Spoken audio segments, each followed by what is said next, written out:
Halo, Assalamualaikum warahmatullahi wabarakatuh. Jumpa lagi dengan sesi materi metode kuantitatif dalam pengambilan keputusan. Kali ini kita akan melanjutkan pembahasan masih terkait dengan masalah transportasi. Sekedar review dari materi sebelumnya, saya akan share beberapa poin yang sudah didiskusikan di metode sebelumnya. Jadi diskusi kita di sesi sebelumnya bicara tentang esensi dari masalah transportasi, di mana kita menggunakan kasus yang ada di buku teks yang kita pakai di kelas. Jadi transportasi ini berbicara bagaimana perusahaan melakukan alokasi sumber, gitu ya, dari point of departure, point of origin ke point of destination atau titik tujuan. Jadi umumnya perusahaan akan memiliki situasi seperti ini, bahwa ada sumber yang dimiliki oleh perusahaan, bisa saja perusahaan memiliki beberapa pabrik, beberapa tempat produksi, dan punya kapasitas tertentu yang dihasilkan, kemudian akan didistribusi ke poin tujuan. Nah, dalam proses distribusinya ini tentu melibatkan biaya. Kalau teman-teman lihat, biaya ini bervariasi, bisa saja karena jarak, bisa saja karena mungkin medan, jaraknya dekat tapi medannya tingkat kesulitan jalan rayanya, gitu ya, kepadatannya, congestionnya dan sebagainya itu cukup tinggi. Nah, ini kemudian menyebabkan penentuan biaya berbeda. Kita melihat variasi biaya yang ada dari poin sumber ke poin tujuan. Tentu kita tidak bisa hanya memprioritaskan pengiriman dari poin sumber, dari pabrik ke kota tujuan atau ke gudang yang mendasarkan pada biaya yang paling minimal saja. Karena kita tidak mungkin mengalokasikan sumber daya, semua sumber daya yang dimiliki pada satu titik tujuan. Karena ada keterbatasan kapasitas produksi, ada juga keterbatasan kapasitas tampung atau jumlah permintaan yang disyaratkan oleh satu tempat tujuan. Nah, ini menjadi problematik. Sehingga kemudian esensi dari masalah transportasi adalah bagaimana perusahaan menentukan alokasi pengiriman, ya, dari mana ke mana. Dari pabrik mana, apakah dari pabrik D ke A, apakah dari E ke C misalnya. Kemudian setiap kali kirim berapa kuantitas yang harus dikirim, ya. Karena rute dengan kuantitas akan memunculkan konsekuensi biaya, sehingga keputusan yang dilakukan perusahaan dalam penentuan alokasi rute, jadwal pengiriman, dan kemudian kuantitas yang dikirim akan menentukan perhitungan biaya transportasi secara keseluruhan. Disampaikan juga bahwa biaya transportasi secara keseluruhan akan menentukan biaya produksi perusahaan, dan dalam kacamata konsumen, biaya ini sebenarnya dilihat dari aspek harga. Sehingga kalau perusahaan tidak mempertimbangkan seberapa penting penentuan biaya produksi yang di dalamnya terdiri dari salah satu komponen utama biaya transportasi, kita bisa membayangkan bahwa konsumen akan dihadapkan pada harga jual yang mungkin tidak murah. Sehingga dari mata atau dari aspek pendekatan strategic management ini tidak kompetitif bagi perusahaan. Karenanya menjadi sangat krusial, penting masalah transportasi ini untuk didiskusikan. Nah, bagaimana kita mendapatkan solusi dari tiga keputusan penting ini?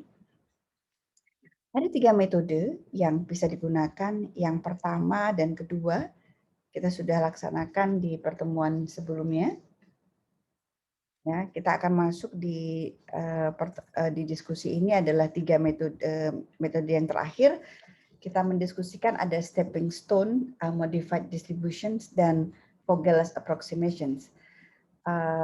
Untuk stepping stone dan modified distribution, kita menggunakan tabel transportasi awal. Mungkin saya masuk ke slide berikutnya, slide yang lain. Mohon izin saya share yang ada di sini. Jadi teman-teman ketika kita menggunakan stepping stone, dan modified distributions, kita menggunakan tabel transportasi awal. Tabel transportasi awal ini divisualisasikan dengan gambar seperti ini. Tabelnya umumnya ada informasi terkait dengan point of departure, point of origin, dan point of destination atau kota tujuan. Dan di sini ada interaksi biaya. Nah, dalam pelaksanaan metode stepping stone dan modified distribution, tabel transportasi awal ini kemudian mengikuti aturan sudut barat laut atau northwest corner rule atau pojok kiri atas. Jadi kita akan mengalokasikan sekian unit, ini sesuai dengan kapasitas produksi dan juga kapasitas permintaan atau daya tampung gudang, gitu ya. Tapi mulainya itu selalu dari sudut kiri barat. Sudut kiri atas atau pojok kiri atas atau northwest corner rule, sudut barat laut. Nah, berbeda dengan stepping stone dan modified distributions, Vogel approximations adalah metode yang tidak menggunakan tabel inisial, tabel awal transportasi. Apa yang digunakan oleh metode yang ketiga ini? Metode yang ketiga ini mendasarkan pada perbedaan biaya. Jadi kita harus menghitung nilai beda atau nilai gap atau selisih biaya antar point of origin satu dengan point of origin yang lain. Nah, di sini ada biaya yang direfleksikan dari informasi yang tersaji dalam data baris ya. Jadi dari factory D itu dia bisa mengirimkan ke warehouse A, B, dan C. Maka kita punya nilai baris, nilai biaya yang berada pada baris, atau kita juga punya nilai biaya, nilai beda biaya yang terefleksikan pada kolom. Jadi dari warehouse A itu ada konsekuensi biaya berbeda ketika dia mendapatkan pengiriman material dari pabrik D, paling rendah adalah 5, kemudian dari pabrik E dan dari pabrik F. Gitu. Nah, ini yang kemudian kita harus hitung. Jadi nilai beda ini mengikuti nilai beda setiap baris atau nilai beda biaya setiap kolom.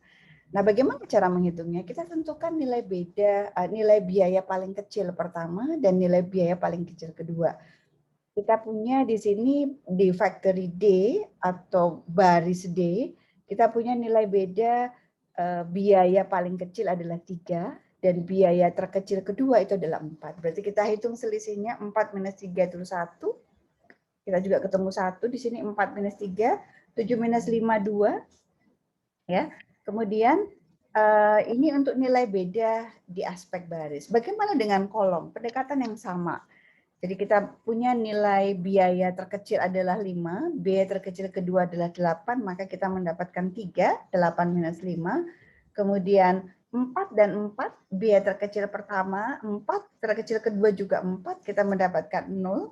Kemudian 3 dan 3 ini adalah 0. Nah, selanjutnya kita fokus pada nilai yang saya beri warna biru.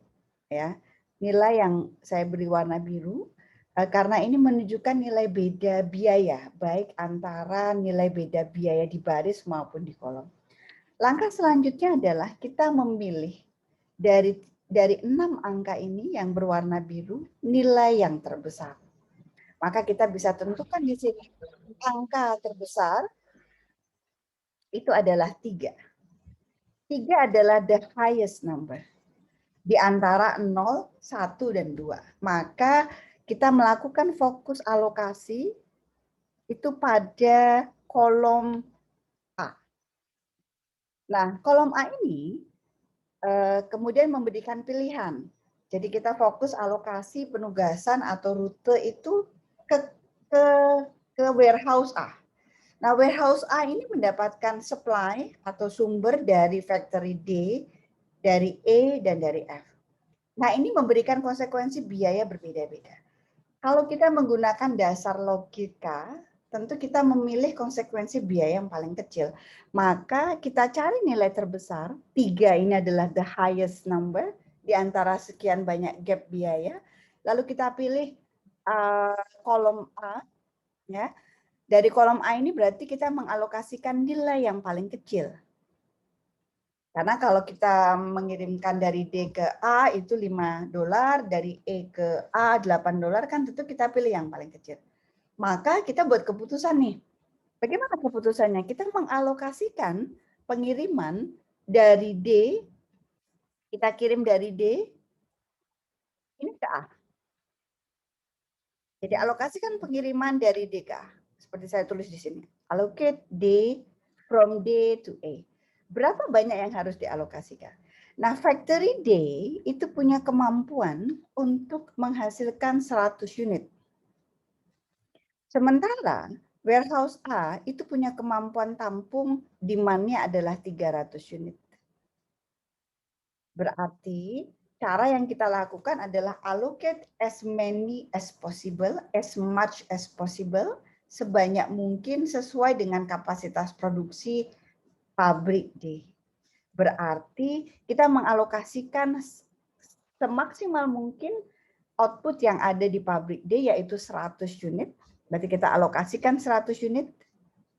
Nah, dengan demikian kalau kita sudah mengirimkan semua 100 unit kepada D, kepada A dari D, maka D nggak bisa kita pertimbangkan lagi karena unitnya sudah selesai.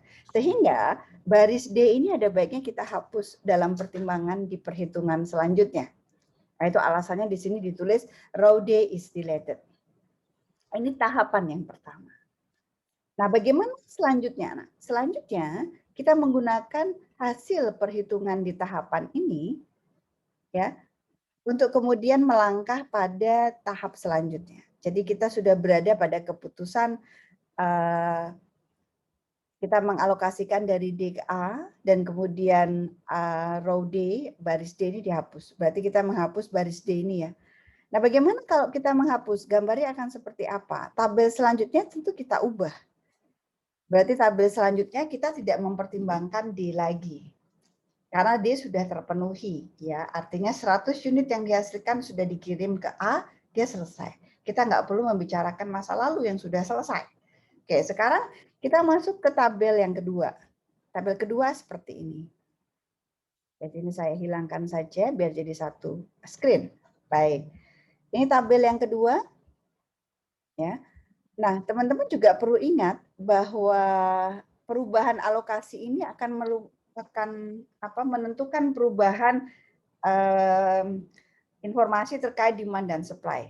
Jadi sebagai indikasi catatan saja bahwa kita harus cross check apakah nilai itu tepat atau tidak gitu ya. Berarti ini matriksnya balance, jumlah supply dan demand itu sama 700. Ini harus dicek. Nah, sehingga ketika melakukan perubahan di tabel selanjutnya, kita juga perlu cek. Jadi misalnya ini setelah pabrik D atau baris D kita hapus, kita mendapatkan informasi seperti ini. Jadi ada pabrik E dan F, ini adalah informasi biaya sama. Nah, informasinya seperti ini, jumlah supply-nya mengikuti data yang lama. Yang berbeda adalah yang di 200. Kenapa 200? Karena kita sudah mengalokasikan, ini saya split lagi ya, karena kita sudah mengalokasikan sebanyak 100 unit, karena kita sudah mengalokasikan sebanyak 100 unit,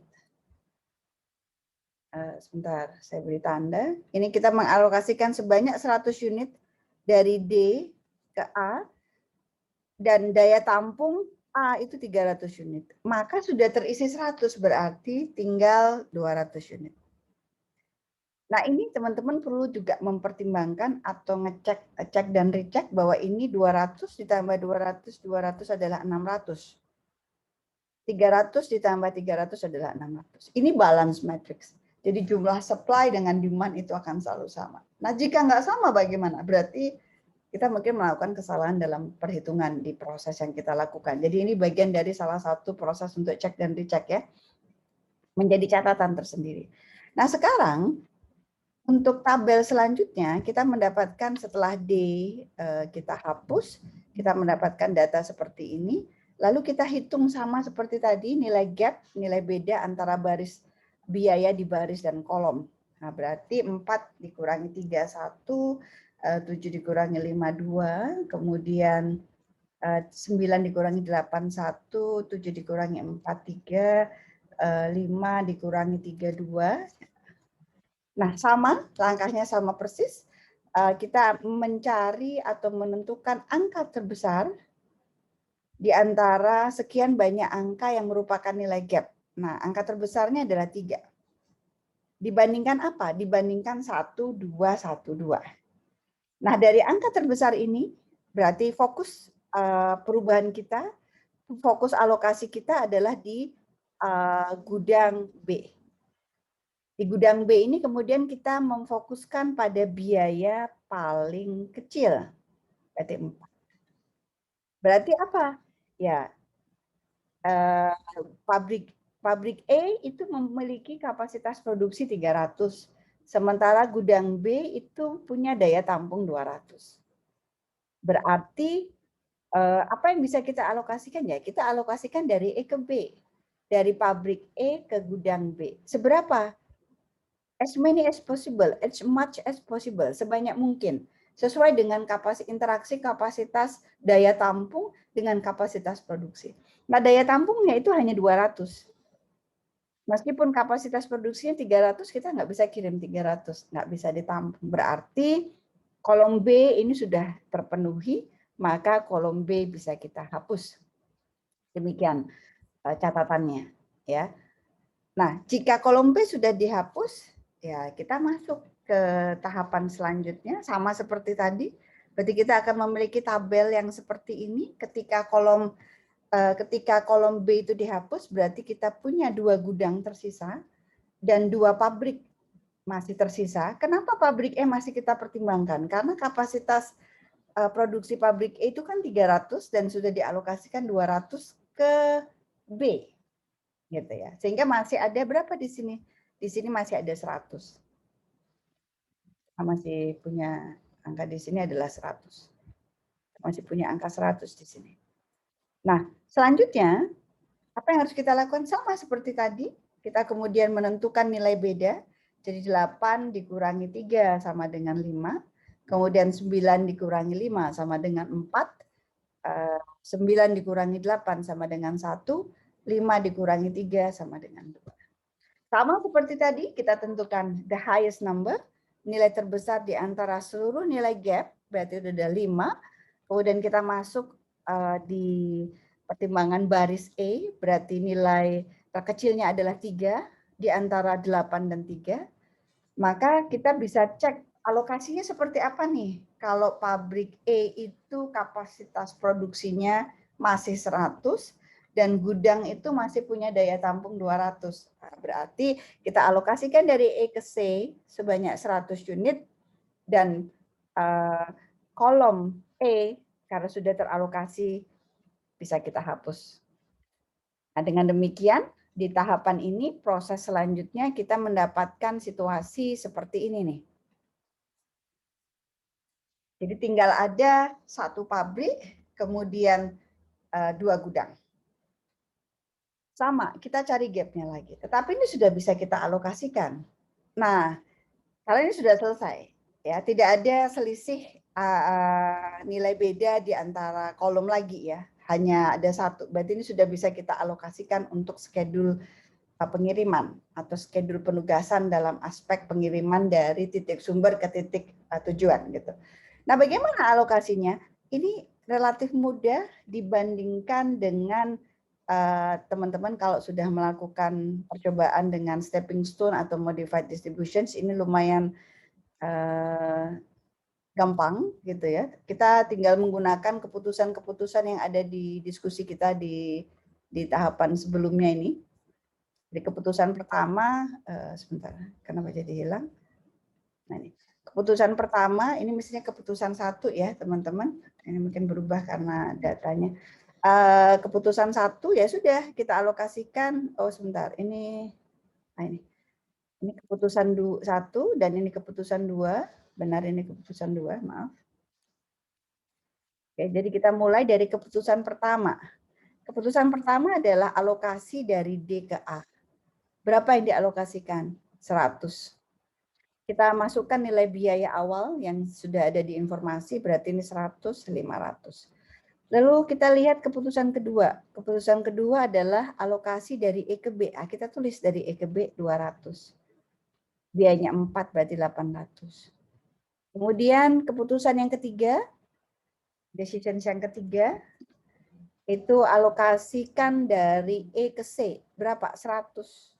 Dikalikan 3, biaya 300. Kemudian kita punya angka yang keempat. Ini. Angka yang keempat ada di sini. Ya. Ini alokasinya adalah berarti dari F ke A. Kita bisa alokasikan dari F ke A. Ini dari F ke A. Berarti F ke A ini berapa? 200. Kemudian kita alokasikan dari F ke C. Berapa ini? 100. Nah, kita bisa cross check juga nih. 200 tambah 100 sama dengan 300 dan di sini adalah 300. Jadi sudah benar. Nah, dari data ini teman-teman kita punya schedule penugasan atau rute, shipping route gitu ya, dari masalah transportasi yang ini dengan menggunakan Vogel approximation method. Kita hitung jumlahnya per biaya kirim, per pengiriman dengan kuantitas dikalikan biaya untuk masing-masing rute. Lalu kita mendapatkan nilai total 3.900. Nilai total 3.900 ini adalah yang paling murah. Jadi kita tidak perlu melakukan proses perbaikan dengan menghitung indeks perbaikan atau proses perubahan rute dengan tes optimality kalau di stepping stone. Nah, Vogel approximation ini memberikan pendekatan yang jauh lebih sistematis, lebih mudah. Sepanjang perhitungan kita tepat, maka hasil yang didapatkan adalah yang terbaik, yaitu biaya transportasi yang paling kecil. Demikian materi hari ini, semoga bermanfaat. Tetap semangat. Assalamualaikum warahmatullahi wabarakatuh.